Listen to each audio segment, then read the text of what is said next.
Good afternoon. My name is Natalie Nicole, and I am the founder of Role Model Academy. And I am here with two beautiful young ladies who are making history in the month of March for our local city, Columbus, Georgia. They are both running for elected offices here in District 7, as well as Georgia State House 140. So I'm extremely proud and honored to have this opportunity to learn a little bit more about these ladies this afternoon. And right now, I'll let them start with introducing themselves and just telling us a little bit about themselves. And we'll start with Ms. Ashe. Good evening. My name is Laketha Ashe. I'm your candidate for School Board District 7. I'm going to just go back and just tell a little bit about history, how I came here, and then I'll bring it forth. I don't know what all information you have. I'm originally from Panama City, Florida. My father was stationed here back in, I was a baby.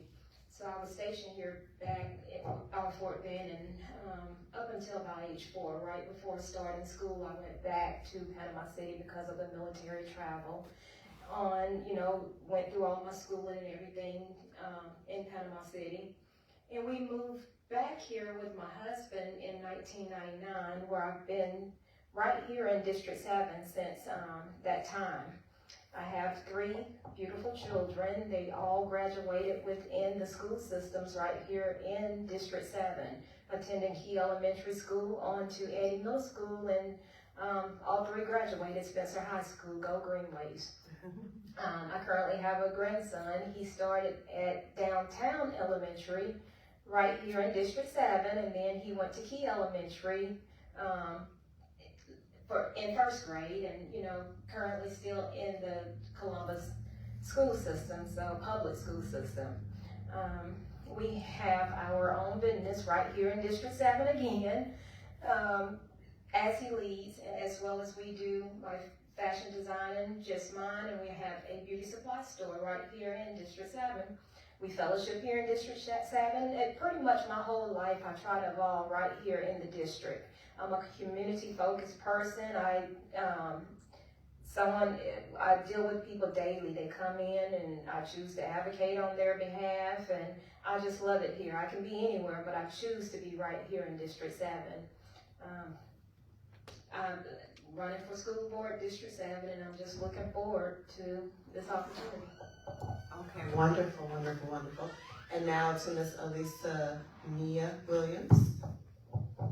Hello, everybody. Again, my name is Alyssa Mia Williams. I am running for Georgia State House District 140. My mother moved to Columbus when I was 2, so I consider myself a Columbus native. When she came here, I lived right on Martin Luther King Junior Boulevard and Martin Luther King Apartments. I have been in that district just about my whole life. Anytime I have been in Columbus, I've lived in District 140. It's where I was educated, I was raised, I was baptized, met my husband. Pretty much my whole life has been in that district, which is part of the reason that I'm running. Just more about myself, most of my life I have sat and watched our district. Not even, I would say, purposely, but just observing how things are handled, how we live, our struggles, our joys, and things like that. But it's just very dear to my heart. Very nice, very nice. And I must state again, this is absolutely an honor and a privilege to have this opportunity to learn more about you ladies. Considering March is Women's History Month, you all are making history, and you continuously impact the women here in your district and in the city, and all of those that you influence. This is very beautiful. So I want to say thank you again for this opportunity to learn more about you. Now, you are a product of Columbus, Georgia. You are almost a product of Columbus, Georgia, but we don't want to throw away Florida because we love Florida. But tell me, what makes you decide one day, I want to run for office? And either way, you all can decide where you want to start? So I don't know when I came to this conclusion to run for office. I've really never been into quote unquote politics. I remember growing up, my mom would say, watch the news. We gotta watch the news. I don't want to watch that, So I'm sure she's very surprised when I make this decision. I've always been a community advocate and working in the community. Pretty much behind the scenes. I've never wanted to be seen or heard. Just wanted the impact. But I've been asked before, what was the single thing? Like a lot of people say, oh, well, this particular event happened, and that's what made me want to run. I wouldn't say for me it was a single event. I think it was multiple events and multiple things that were not happening in our communities that made me decide to run for office. Seeing the lack of change, the lack of accountability, and I feel like our voice is not being heard, us being left out, is what essentially sent me over the edge to say, in order to change the system, we have to be a part of the system. Okay, wonderful. Ms. Ashe? And pretty much like Ms. Alyssa Nia just stated, it wasn't so much Of something that I just decided to do. Because if anybody know me, I'm more quiet, laid back, behind the scenes. Whole politics would have never been in like my foresight. But I think it's just so much at this time where you have to be the change that you want to see. If you want to see this, if you want to exercise this democracy, if you want to, do all, it's time out for sitting back complaining. I can sit and complain all day long. I can sit and talk about it, but I have to be a part of the systems. I have to be a part of these decisions that are being made on my behalf. I dealt with my 3 children going through a district right here in South Columbus, all of their lives on a needs improvement list. So I have a grandson coming up now, and we have to have change. We have to do better. In order to do better, I have to be a part of those decisions that are being made. I have to be a part of those policies that are being written and decided on upon. We never had that engagement piece when it comes to a city councilor or even a school board member. We never had someone come and ask, what do you think? How do you feel about this issue? And that's what I want to see. So that's why I decided to step up and say, hey, let me be this change, what I want to see. Let me be that voice to come and say, hey, community, this is what's going on. This is a decision that we have to make. And be that mediator, that whatever I need to be to get what we want to see. Awesome. So you both brought up some important things. You brought up concerns, challenges, things that you were seeing that are not being taken care of. So if you could just, in maybe 1 or 2 sentences, tell me what comes to mind first on what you would want to tackle first, what you would want to work on first when elected. Well, one of my strong thing that's with me right now has just been speaking of engaging with my community. That's first and foremost. I haven't seen it, and that's something that I want to see being done differently. Strengthening those collaborations, just having the understanding that everybody has a role to play in this system. It's not just about the student, it's just not about the parents, it's not about the teachers or the administrators. Everybody has a role to play. So first and foremost, I do want to show how we can strengthen that collaboration and engage with the community. For me, I would say it is restoring the voice of the people. I feel like so oftentimes, people don't want to be involved in politics, they don't want to be involved in voting because they feel like their voice doesn't matter, their vote doesn't matter. But it does matter. And so people having the power to talk to their elected officials and say, hey, these are the things that we want done. And those elected officials actually going to bat for the issues that are important to the community and not based on what their own feelings are or their own agendas are. What's actually going to benefit the district that you're representing is what I want to implement. I had a good friend tell me recently that when you walk out the door, do you feel like in the last election with the vote that you cast did you win? And that really hit me. When we walk out our doors, do we feel like we won? Because the candidate is not supposed to win. The community is supposed to win. And so that's what I would like to see changed. Okay, so engagement and the voice of the people. Now, I'm real big on strategies. I'm big on being specific. Oftentimes, in politics, we hear a lot of fluff. What initiatives, what do you all plan to do to exercise what you're telling us today? Because oftentimes, as you all know, people get in office, you cannot get a hold to them, they don't return phone calls, they don't return messages, and they are the voice of the people, but where are they getting their information from if in fact they're not reaching out to engaging with the community? So what actions, what steps, what strategies do you plan to implement the things that you mentioned tonight? Well, the first thing is being able to communicate with the people. Letting them be able to call and you actually answer your phone. Or if you're not able, because you're not going to get every call, but returning phone calls, returning messages, returning emails, holding town halls in the district that you're representing, and talking to the people throughout the year and not just coming to update them on what happened at the legislative session or what you're looking at the next legislative session, but actually engaging with them and hearing what they have to talk about. The other thing I feel like as strategy is sometimes we know, we're listening to people and we know, so then we have to implement, okay, well, this is dialogue. We have to have conversations, right? We're not going to always, like, you may have an opinion on one thing. They may have an opinion on something else. So then we have to start coming to the table to discuss how can we make a decision to go to and for the legislature that's going to be best for us as a whole, right? Because it can't just be, well, I'm just going to always take these people's side or this person's side. And it comes down to not a black and white issue, not a Republican Democratic issue. It comes down to people as a whole, people, humans, that we have compassion for one another and want to see each other do better. Okay.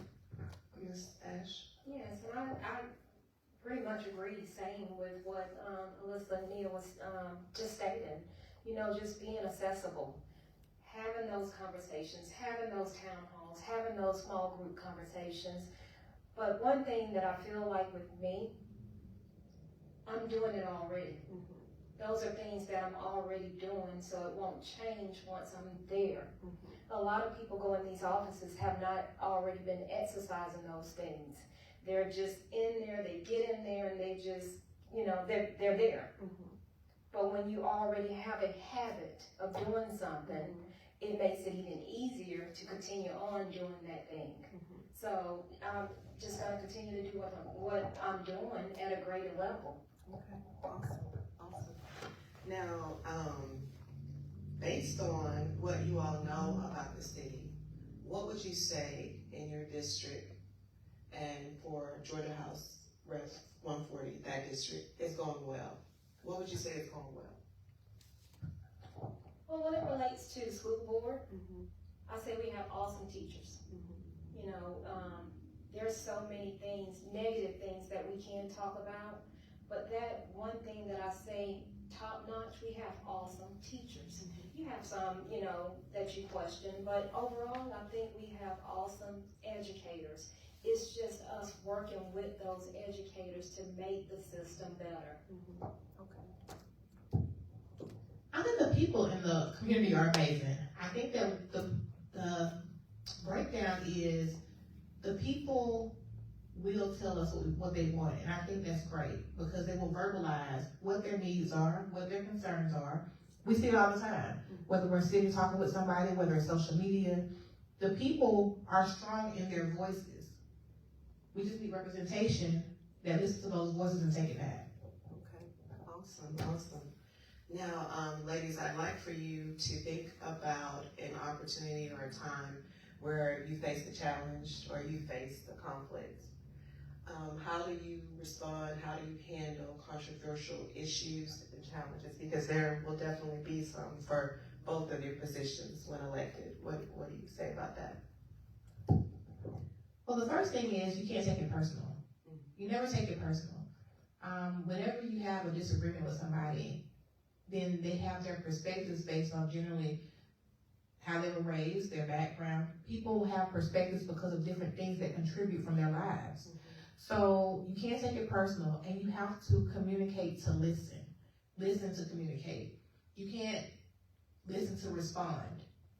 And so it's about, like I said, going back to looking at the person as another person. You know, having compassion, actually listening to what their concern is, and trying to see how you can come to a middle ground to make things work in the best interest for everyone. Okay, awesome. Yeah, that's awesome. I also agree. It's not, you really have to listen to those people and understand, and not just hear, and you have to know that you're not always right. Because a lot of times going into these positions and these higher level seats, so to speak, we don't understand that we were hired by the people. So it's not what we feel that's right, it's what the people feel that's right. With anything, you have to have strategy. You can't just go into any decision and say, hey, I'm right, and that's it. So even that heated thing that you feel like, hey, I'm 100% right on this. You're not always right. Knowing that you're not always right, and just getting an understanding, have some type of strategy already in place. Okay, I'm gonna research this issue. I'm gonna know what it's about. I'm gonna, talk to the people involved, get their side of it, and maybe you are wrong. Maybe they are wrong, but coming to some common ground to see. You just don't say, hey, I voted this way and that's it. You can't say that, because it really is being arrogant, number one, and then number two is telling the people that they're wrong, and the people are the one that hired you to listen to them. So just really having strategy to come together as a body to listen to the people and have them listen to you and come together and make that decision that's right. To diffuse that situation. Right. Awesome. Now, I am impartial. I'm not in either of your districts, so I cannot vote for you all at all. I'm hosting this as a citizen. I'm hosting this as a fellow lady that cares about the community as well.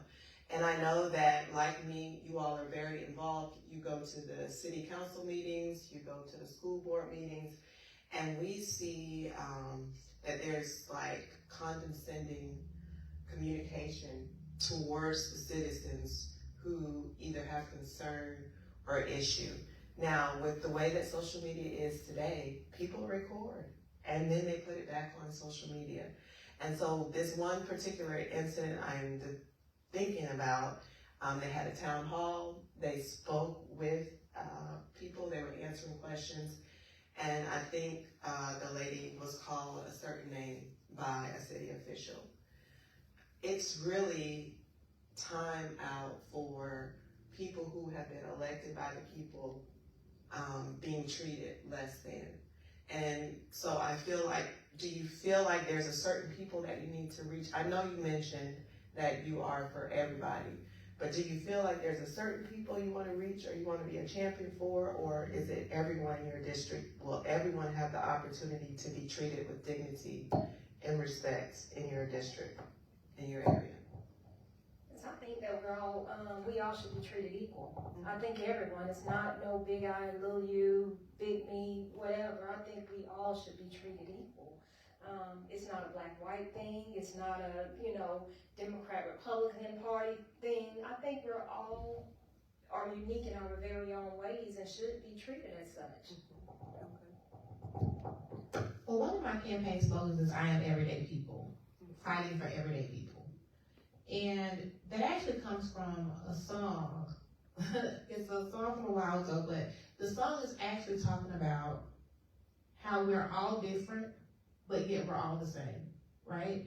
And so the everyday person can be a doctor, it can be a lawyer, it could be a high school dropout, it can be a college graduate. An everyday person is everybody. I want to champion be a champion for all people, but it's going to be in different ways. So, for example, this person may need help with neurodiversity, right? So I'm going to champion neurodiversity for them, right? I might have a person over here who needs criminal justice reform. So I'm going to be a champion for criminal justice reform for them. So it's basically championing for all people, just in different ways for different topics and different reasons, because everybody needs help in different ways. One more thing too, even with saying that, you gotta look at people with multiple children. You don't love one more than you love the other.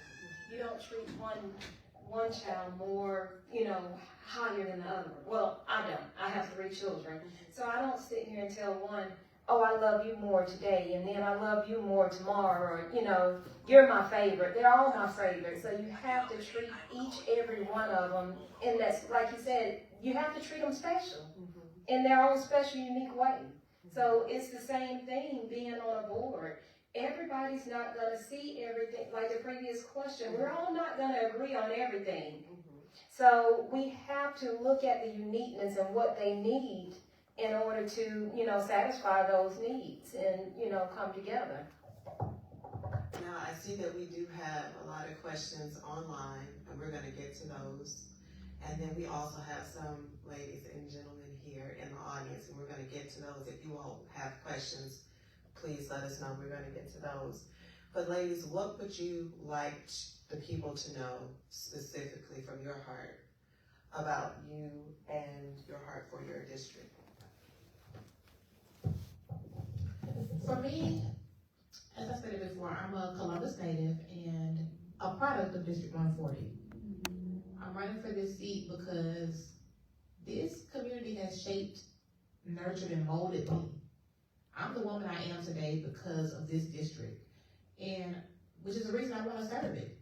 I feel like we deserve more, and the only way for us to get more is for somebody to be in the seat that cares about us getting more. And that's as simple as I can put it. I carry this community with me every day, everywhere I go.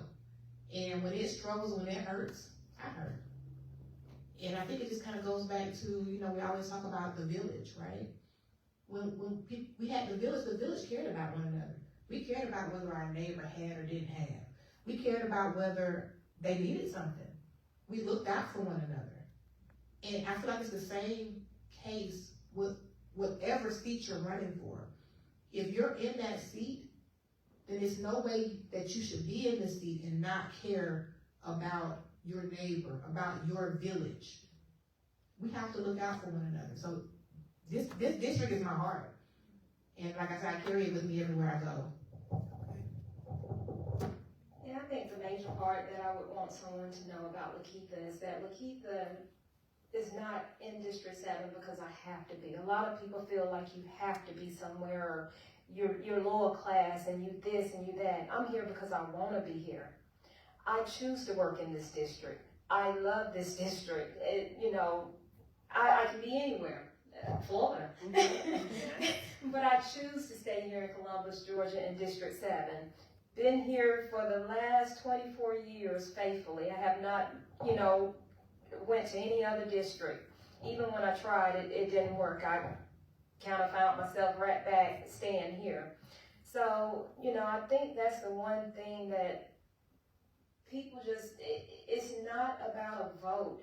It's about just somebody standing up to speak out for me, to have my voice. And if I can't find that with somebody that's been there, I've been here 24 years and haven't got that. And if you've been here for however long you've been here and still haven't got that, it's time for something different. So that's why I would ask for a vote. If you've been in this community for however long and you don't see the change that you want, don't complain about it. Use your voice loud and vote about it. Make those changes. And have those conversations with your friends and family. Because we talk about everything else, right? We complain to each other, we vent to each other, but we have to talk to each other about, we're going to vote. Have you researched the candidates? Have you listened to them? Have you showed up for any of the forums? Are you online listening? Research your candidates and find out who you're voting for. And talk to your friends and your family, because you don't have to stay in the same district. Because guess what? All of these parts work together. Even me running for a state representative, I can talk about all the things on my platform all day and go to the Capitol and not be able to effectuate change because the other people that are there with me don't want to effectuate that change. Right. So we need people in all the districts to be working together. So we have to research all of the candidates. We need people on the other side of town researching their candidate to make sure that they're invested in the same type of interest that will benefit all of us.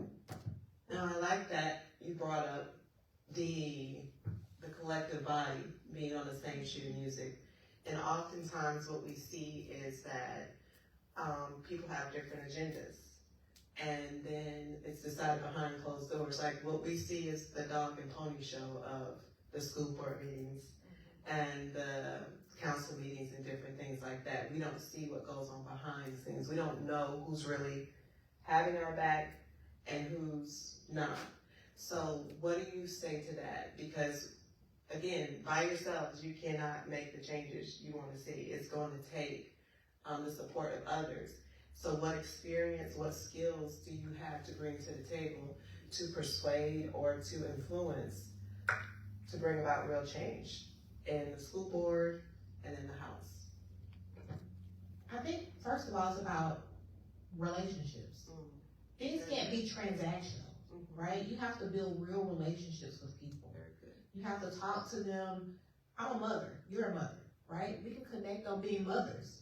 We can talk about issues that affect us as mothers, that affect our children, our grandchildren. I think that's going to be the basis of it, because and accountability, because we may not see what goes on behind closed doors, but we see how they vote, right? And if they continue to vote and it's not in the best interest of you and your family, don't continue to go to the polls and vote for them. Call them out. We can show up at council meetings, we can be on public agendas, we can be at the school board meetings. We got to hold people accountable, and you don't have to wait till election day to do that. Now, we want you to go out on election day, but you don't have to wait till election day to do that.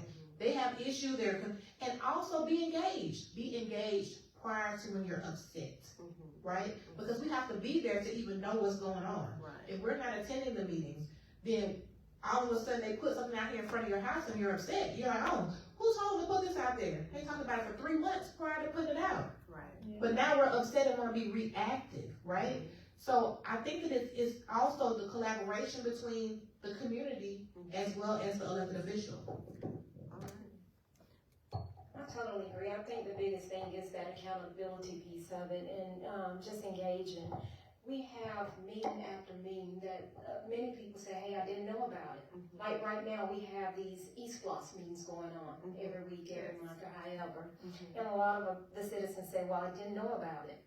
But that comes back to having a representative that's going to tell you, going to send you that message and state, hey, did you know East-Floss meetings going on? You need to be a part of this. Don't be fooled, because you're about to vote on this when you go in to vote. You need to know about this. Matter of fact, do you all know about that? They having those meetings right now. So it's something that simple that a school board member can do with their citizens, whether it's by email. You get how many emails going through, election season? How many texts you get? Vote for me. How many cards do you get in your mailbox from political candidates saying vote for me? What's the difference in getting that same political card outside of a political season saying, hey, did you know this is going on? Did you know this will affect you in some way? So just having those things, those soft touches, to say, hey, did you know? Be involved. And then when you find out as a citizen in the community, hold those accountable. If you hear me up here saying, I'm going to do this, I'm going to do that, and you see something different when I get there in January, hold me accountable. Come and say, hey, you talked about this mailer. I haven't got a mailer. I didn't know nothing about this meeting. So that's what everybody has a part to play in it.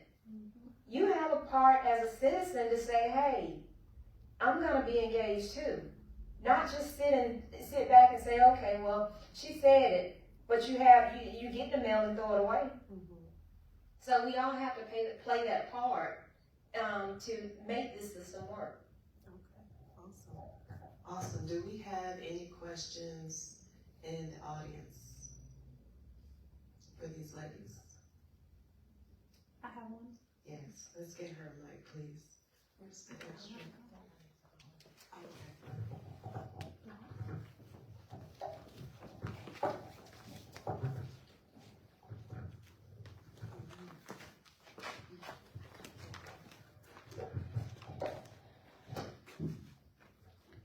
So with running to be a representative, what will be your biggest, let's say heaven and hell? Do you know your main point on what you want to give back to the community?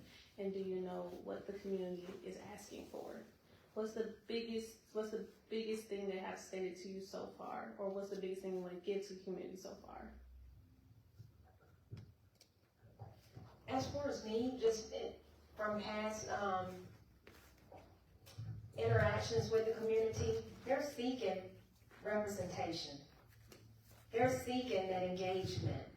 We lack engagement, and that's like the biggest thing that I've heard from the community is that, hey, we didn't know.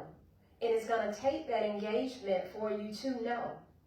Just like we were saying in the past statement, that's like a major part. That's what I'm seeking, to bring that engagement and representation and, again, strengthen those collaborations between the community and the board member. One of the biggest things I've been hearing is crime or having a safer community. And for me, thinking about the aspects of crime, most of the time we're reactive in reference to crime. Crime has a lot of root issues, so we have to address other things like quality education, right? We have to address affordable living, affordable housing, livable wages, criminal justice reform, down to being re-entry, right? And why people are locked up in the first place. Like, there are so many different aspects of crime, the root issues that we have to address for us to actually see crime decrease. Very good. Thank you. Very good. Now, You have a question? yes. My question is, as a representative, what would you do? What would be your job if you're elected as, representing the people? What would be your job? So as a state representative, we introduce laws, vote on them, sponsor them. We're basically the liaison from the community to the state to make state law, state legislation. So for example, one of the things on my platform is marijuana legalization, right? So legalizing marijuana has a lot of different parts to it. There's an economic part, which generates revenue that can be used for community reinvestment. There is having safe consumption, because some people are going to smoke marijuana whether we agree with it being legal or not. But they're smoking things that they don't even know what they're smoking, versus going into a shop that's regulated and they know what's actually in what they're consuming. The other part of it is it creates more jobs. There are a lot of different aspects. So when we talk about what the state legislature does, it creates all the laws that you deal with daily, your taxation, things like that. So that's what the state legislation does. And as being on the school board, you would implement, your voice would be able to do what? Our voice is pretty much just to represent the community. Of course, we have we're tasked with voting on those policies and procedures and different things that come to the school board as it relates to the students' education. But really, my voice is to represent what the community is wanting. We also are tasked with the hiring and firing of the superintendent. And that's pretty much in a nutshell. It's just we're a governing body that operates based off of the community's voice. And just in this area? Just for District 7. Okay. Well, really we represent the whole Columbus area. We don't just represent our area. I'm running for District 7. Right. But that vote is just one vote for District 7. Okay. However, we're tasked to work together and, be the voice for the whole Columbus. We actually want equality for the whole. Okay. So just like my voice is up there, I'm speaking for you. Okay. But yes. Okay.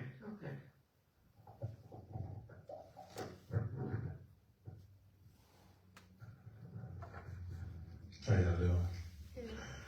So my question for both of you is, what would be your number one priority when you get in office? And what would you say your biggest challenge might be? Or what would be your biggest challenge when you get in office? Well, I think just going into any position, a hired position, because pretty much we're being hired by our constituents, you have to learn that position first. I can say all day long I know what to do, but I really don't. You don't know what to do until you get there.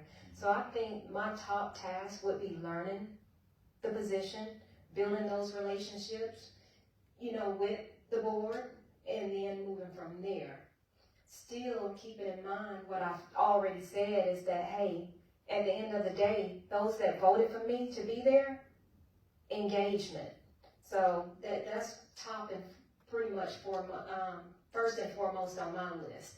Learning the job, building relationships, and interacting with my constituents. Laketha took exactly what I was going to say. Learning the position and building the relationships. I think my challenge would be is that because I am going to be the voice of the people, I'm not going to go with the status quo. I think that I'm going to ruffle some feathers. Some people are going to be a little upset. So we have to make sure that I build those relationships on a good level so that we can still get past the fact that I'm not just going to go along and get along. I think would be my probably biggest challenge. Even though that would be the biggest challenge, that will still be your power, because that means you just won't stand for anything. Because the fact that you're the voice for the people, that means you have that power to say what we can't. And honestly, some people won't listen to us regardless of who we look like or who we are. So the fact that you are representing us at the end of the day is actually a big power that don't even care who feathers you want to ruffle, because if it's the right thing to say, it's already out there. And so you're already giving the people who put you in that position the heaven that they needed. Yeah.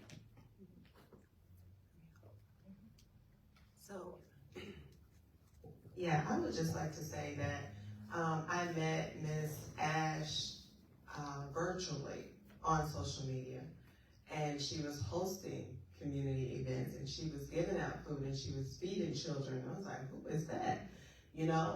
And I was intrigued. And I invited her out to the school that I was working in. So to me, whatever person that's running in a position, they should already be actively practicing what they preach, not waiting until they get into an office to start operating as such. And I can say wholeheartedly that that is what you have been doing, because that's how I met you in the first place. I had no idea who you were. And I invited you because I saw that you had a heart for the community and that you were actively engaged with the community, hosting events, as well as Mrs. Williams, actively engaged. As voters, that is something that we need to pay attention to. How do people live their everyday life? Do they show up when it's election time in your church, or do you see them often in your church? Do you see them in your neighborhood every day, or do you see them when it's time to run for office? That speaks volumes about their character and who they are. And those are important things that we have to pay attention to as voters. I would not agree to speak with you all, host this event, if I did not believe in what you brought to the table. I feel like the answers that you provided today were honest, they were true, they were not political answers, they weren't made up, they were things that came from your heart, and that I believe that moving forward you would offer and bring as a strength to this community. Oftentimes, you know, it's tough for ladies. I've seen you all on different platforms, you know, that people have hosted, like me, like I'm just a regular person. However, the city, we need to make sure that we're being equal and we're being fair to all of the political candidates, giving them an equal platform and opportunity to share who they are and what they bring to the table. Because the issues that we have here in Columbus, they didn't happen overnight, but they definitely haven't went anywhere overnight. I am not a native of Columbus, Georgia, moved here in 2017, and several of the same issues that were present then are still present now. I can look on my Facebook page where I posted how many schools are failing. That's why I'm in education. How many schools are failing, and they're still failing. Yeah, we had the excuse of COVID.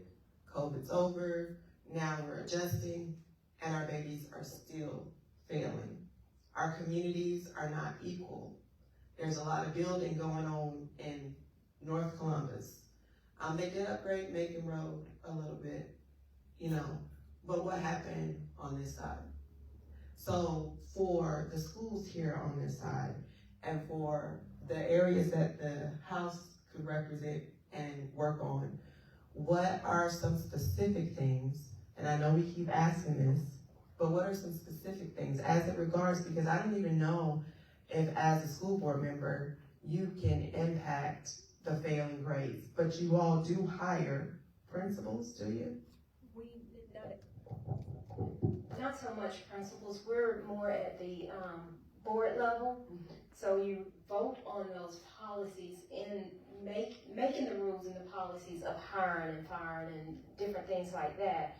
However, what we can do is get engaged and find out why.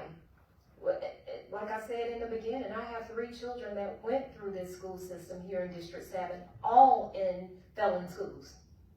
You know, that's something that I was told, hey, we don't need to talk about that. Why? Why can't I talk about, yes, my kids did because they had a grandmother that was an educator of 31 years that taught her daughter, me, how to, you know, teach them. So, but what about that one that did not have a mother that was an educator, or a daughter that, or a parent that went through and they're felon? We've taken so much out of education. We've taken writing in cursive, and we expect our kids to go out here and learn how on their own to sign their check. I never forget, I think I was at a college or something, and they told this guy to sign. He printed. They said, no, sign. He didn't know, he said, I did sign. But they taken that from us. They took that away from my son at that age. And it's like, how will he teach his son if he wasn't taught that by his parents? Who's teaching them to sign? Something simple as signing. They've taken away home ec. I speak about all the time how I learned how my passion is sewing. I learned how to sew in this home ec. I learned how to cook. If I didn't learn it, I would have failed this class. But we learned these things growing up, and our kids don't have that same opportunity. So those are things that we can present and vote on to make it better. We got a big issue right now about the school choice. And that's a big issue. You have one party saying, no, I voted no. You got one saying, we all want the best for our kids. Your kids can go to one of the paid schools. Why can't mine if they're not receiving adequate education in the public school system? So it's things like that we have to talk about. We have to visit that, you know, that this equality thing that we speak of. A lot of the ones that's voting against it, their kids are in these private schools. But there again, we can't talk about things like that. It's time to talk about things like this. It's time to talk about, why did I allow my kids that I say I want the best for to go through a system for 13 years if you went to kindergarten, 14 if you went to pre-K, 14 years of school in a felon school. And all we're told is they have to. You can give them a school, you can do school choice, but it's way out on the north side of town that if they miss the bus, then here we go with this transportation issue at this point. They have to get up extra early. Then we have, there's so many different issues that needs to be discussed when it comes to the school board. That is time out, and that's what I keep saying. If we want to see something different, we have to do something different. If it's one complaint that you have, just one, I'm not even asking for a list. If you have one complaint against what you've been seeing in the last 15, 20, whatever years, I'm going to just say in the last year. If you have one complaint, it's time to do something different. Time to take that Band-Aid off. So I would say, I would just go back to my strengthening families. One of the things I advocate for is father's rights. If you don't know this, in the state of Georgia, if you're not married, a father doesn't have any rights in his child. He has to legitimate, which costs money. He has to get a lawyer to have visitation. However, he can be on child support and not still have visitation rights to his child. And I think that the part that we're missing is it's about the child. The child deserves to have access, financial, emotional support from both parents. Affordable housing. All these things go into strengthening families. I talk about neurodiversity support. That's in reference to if you have a family member who has autism, ADHD. Me personally, my brother had cerebral palsy, and I tell this story sometimes. Hopefully I don't cry, but I remember being about 10 years old, and I went to the playground, and when I got there, I was excited to go. And I got there, and I looked around, and all the kids playing on the slides and the swings and the merry-go-round, and I got sad, because that's when it hit me that all those kids were playing with their siblings. I couldn't play with my sibling on the playground. My brother had cerebral palsy, he was in a wheelchair. It wasn't accessible for him to do that. What's sad is, there are still children who can't play with their siblings on the playground. Even now, we have so many of these playgrounds that are not accessible for neurodiversities. There are simple things that can be done. There are boards that can be put up for children that are nonverbal to say which thing they want to go to. We don't have simple things like that. These are the things that contribute to everyday quality of life for families. And that's why I'm running, because I want to improve the quality of life for each family. So you think about for yourself, what does that mean for you? What would improve your quality of life? And have you seen your elected official do things that contribute to improving your quality of life? Do we have any more questions from the audience? Anyone? Okay. Well, ladies, I think this has been wonderful. Very wonderful. And is there anything else that you all would like to share and leave? I would like for you specifically to go over the areas for your platform again, and then also share how you can be reached, your social media, all of that good stuff. And then if you have any upcoming events going on in the area where you're going to be engaging with the community, to share that as well. Again, I thank you so much for hosting this event, and it truly is Women Making History. This month, it has been great. It has been empowering. You're not seeing the same things, and truly, even with hosting this has been a blessing to me. Again, my name's Laketha Ashe. I'm running for District 7 School Board. District 7 is pretty much a large and unique district. I have 6 schools. Actually 7, but within the District 7 school system, we have Key Elementary School, we have Eddy Middle School, South Columbus, J.D. Davis, Downtown Elementary, and Marshall Success Center. So if you heard any of those names and you have kids attend those schools, pretty much you're in District 7. If you have any questions, please feel free to reach out to me directly. My number has been the same. It's on all of my websites. It's on, so easy. Most people just walk directly into my business every day. But I'm located at 1965 South Lumpkin Road during the week. I'm also located on social media, all forums, Vote for Ashe. Email voteforashe@gmail.com. Website is voteforashe.com. So it's pretty much easy. www.vote4ashe.com. And the same way for all forms of social media. Vote for Ashe. I'm pretty much, like I said, I'm reachable.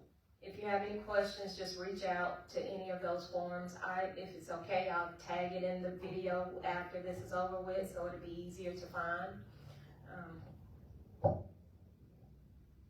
I lost my train of thought. I'm sorry, it happens. I'm gonna let Nia go. Okay. So I am running for District 140. It runs from Oakland Park area, all of the south side, Fort Benning Road, Benning Hills, going downtown or uptown, whichever one you like to call it now, into also East Winton area, Boxwood, Lindsay Creek, all the way up Macon Road till you get to the highway, and then back down towards Lake Bottom area on the side, all the way up to where Columbus Tech is on that back end. All of that is District 140. So if you've heard any of those neighborhoods, you're close to any of those, you're in District 140. My platform itself is marijuana legalization, strengthening families, gender equity, criminal justice reform, neurodivergent support, safer communities, and reproductive justice. I do have an event this Saturday for men and fathers called Fatherhood, a Right or a Privilege. It's going to be held at after 5 at 12 o'clock p.m., so in the afternoon. So please come out. We're going to have a discussion about what the current laws are, things that fathers are facing and enduring. I want it to be a very open dialogue. I want fathers to feel safe to come in and talk about their experiences and what they feel and what they need from the state representative. We also have another conversation with the candidate. It's going to be on April the 9th from 6 o'clock to 7:30 at the auditorium on Macon Road in the library. That's going to be open for everybody. So grab your friends, your family, come out, listen to the platform, ask questions. And as far as how to reach me, my number is 770-750-4642. On all social media platforms is NIA for Georgia, NIA-FORGA. And my website is www.niaforgeorgia.com. Email address is niaforgahd140, so GA House District 140 @gmail.com. And thank you so much again, Nellie, for hosting this. You have been amazing in the community and amazing just being a part of this. It's honestly been a pleasure to be here. Thank you. Thank you very much. And of course, I couldn't have done it by myself. This is also sponsored by my husband, George McDowell, the founder of Tri-City Fatherhood Group. And also my baby girl, thank you very much, Audrey, for your support today. I just had a thought, like in high school when you run for Pacific, president or secretary, and they ask, well, why should we choose you over the other person? So that's your hot question. Why should we choose you over the other person that's running? You should choose me because enough is enough. Aren't you tired of the same thing over and over? Enough is enough. We're not going to be quiet. We're not going to be complacent. We're not going to be complicit. When I'm elected, because I'm claiming it, we're going to go in, we're going to work with fellas, we're going to make some changes, and we're going to do better, and we're going to have better. So when I'm on the ballot, you're on the ballot. When I go to the Gold Dome, you go to the Gold Dome. That's why you should vote for me. Got my vote. Yeah, I think I'm reminded of interview that I went in years ago. And in that interview, one of the last questions they do ask, well, why should we hire you? And I, pretty much say, you should hire me if you, like I said the whole night, if you've seen one thing that you wanted to be changed, if you haven't been getting what you've voted on before, what you've hired the last person for, and you see change in me, you should hire me. You should give me a chance to be that representative that you want to see. All right. Thank you so much again, ladies. Now, let's educate us on the voting. The last day to register to vote is April. Early vote. Yes. No. Register to get registered to vote. It's April 22nd, I believe. We'll make sure we post this. And then early voting starts April 29th. 29th through May 17th. And then election day is May 21st. Okay. So election day is May 21st.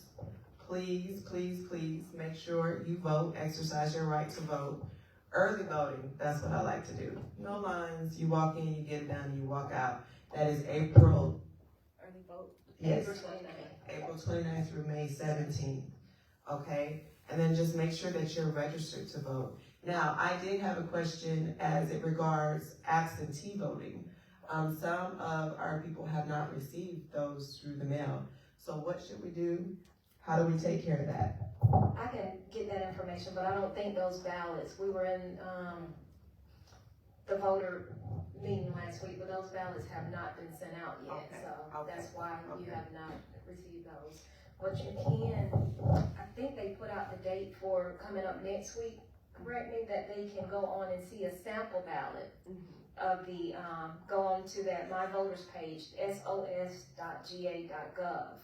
and pull up your sample ballot. That way, when you go to the polls, you'll already know. It can be kind of tricky. You have to choose for the primary, you have to choose a party. So you're either gonna go in and you're gonna choose a Democrat party, Republican party, nonpartisan party.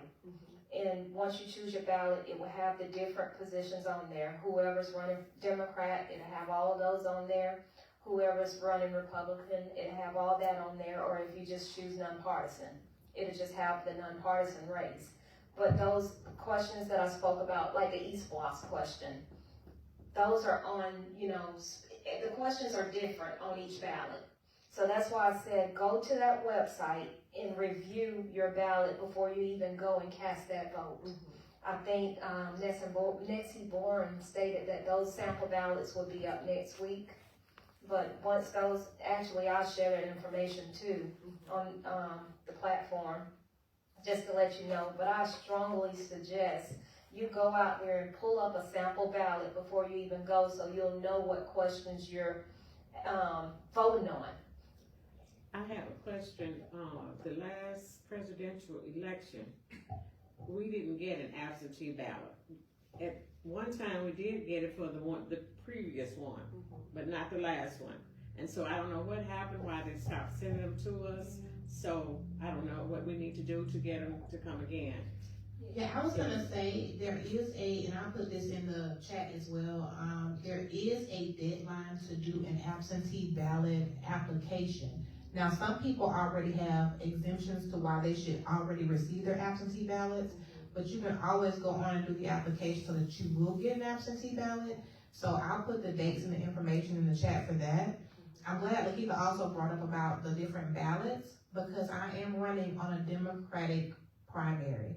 So in order for you to see my name on the ballot, you have to select a Democratic ballot. Otherwise, you won't see my name. That's good information. That's very good information. And what about your position? Is Nonpartisan. nonpartisan? So any ballot you choose, you'll see my name. But it is very important, if you want to vote for Nia, or when you vote for Nia, make sure you choose that Democratic ballot. We have other people in the area that's, running on a Democratic ticket. So if you wish, it's not like the November election where it's all going to be on there. For this primary, you have to specifically choose the Democratic ballot to vote for that, or, you know, whatever. But, that's the purpose. I also say, pull your sample ballot before. So if you don't see the name, like if you go to pull your sample ballot, you can pull the Democratic ballot. You'll see everything that's on there. You can also go back again and pull the Republican ballot and see everything that's on there. So you'll see all the names that's under the Democratic race on that sample ballot. You'll see all the questions that's going to be on that Democratic race on that ballot. So please just make sure you go on there and start there. Okay, so what just came to mind is one thing I didn't hear is any needs. Like, how do we donate? How do we volunteer? How do we support your campaigns? How do we support your initiatives and what you're doing in the community right now? The donation link is a little long, so I'm going to put it in the chat. But volunteering, if you go to neaforgeorgia.com, there is a link for donations as well as a link for you to volunteer, join the team, or the phone number I gave and the email address earlier. You can text or email or call, and someone will definitely either answer or get back in touch with you. We need all the help we can get because we are knocking doors. We are talking to the community, and we're actually going to be out here boots on the ground, true grassroots campaign. So we need all the help we can get in your communities. You know, knock on your neighbor's doors, knock across the street. It doesn't have to be going across town. It can be making phone calls. So whatever you want to contribute, we're accepting any kind of help that you'd like to give. Awesome. Yes, for me, like I said before, everything is vote for Ashe. VOT for the number 4, ASHE. That's my AdBlue. That's my Cash App. That's the PayPal. Any form is vote for Ashe. But I will also just drop the link where you can just click the website, the volunteer list, everything from there. The web, all the forms of donating. All right, ladies, well, if we don't have anything else we'd like to say or share, that will conclude our conversation for this evening. And again, thank you all so much for this opportunity to learn more about you. And everyone who's watching, thank you so much. Everyone in the audience, thank you so much for being here and for your questions. And please just go back and take what you've learned tonight and share with your friends, because grassroots is where it's at. And people tend to support when they know, okay, you know that person? Okay, I'm gonna vote for that person too. So we wanna make informed decisions, and that's the whole point of having this discussion tonight, is because we don't wanna go into our voting precincts blind, and we don't wanna go into our voting precinct just voting for the same old, same old. We wanna make informed decisions. This is not a popularity contest. This is not a, vote for the name of a person because they've been doing it for a long time. The state of Columbus, Georgia is in a place that needs reform. It needs fresh eyes. It needs people who are not afraid to speak truth to power. It needs people who, if you do, how does the lady say, unbossed and unbought. That would stand on the principles of the people and for the people, no matter what.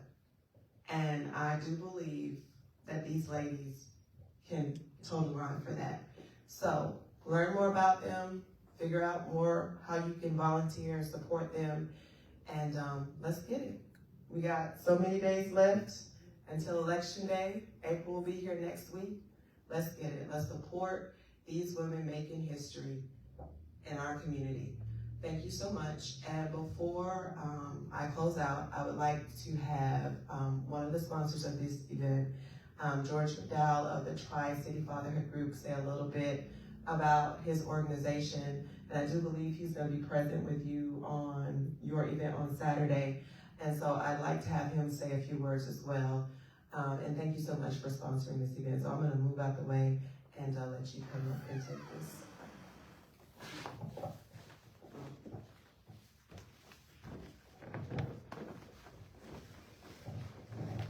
How's everybody she stated, I'm George with the Tri-City Fatherhood Group. And what we do is we educate fathers, the community, on the child support system. What their rights are, if the rights are being violated, and basically giving education on the system as it pertains to child support. So, for example, not a lot of people know, it's close to around 400,000 men who are incarcerated currently for failure to pay child support.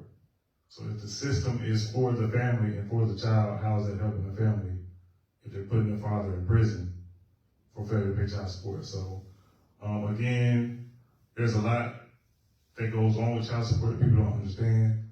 So on the surface, they think that it's just, oh, a man doesn't want to support his child, but it's not about that. So again, Tri-City Fatherhood Group, if you want, education, if you want mentorship, get in contact with us, TriCityFatherhoodGroup.com. Also, you can go on Facebook, Tri-City Fatherhood Group on Facebook, and join that discussion and get more knowledge on the system and how it, affects our community. Just like mass incarceration, child support is a part of that mass incarceration, if people don't know. So I appreciate it. Thank you. And again, if you don't know anything about Tri-City Fatherhood Group, I would encourage you to get in touch with us so that we can educate more people. So thank you.